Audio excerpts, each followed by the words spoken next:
So okay, if you watched my earlier video where I split a full name field into two separate fields of first name and surname, and you've got this kind of result, and you quite like to put it back the way it was to a full name column, or maybe you just happen to have this and you want to combine the two into one column. How do you do it, and how do you do it without any real work?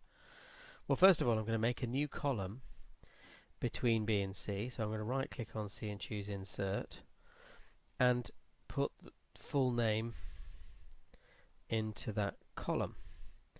And the way I do it, or the way I get the computer to do it, is using a thing called Flash Fill. With Flash Fill, all you have to do is demonstrate to the computer what it is you're trying to do. I want, with the first cell, Gerald and Green to be together as one field. And I only have to demonstrate it once, because the moment I start typing the D of Daisy Jennings, the machine automatically works out what I'm trying to do and fills in the results for me, and all I have to do is press enter.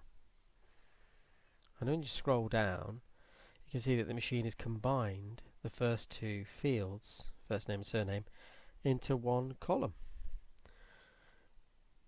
So that's a really good way of doing something like that without any real work.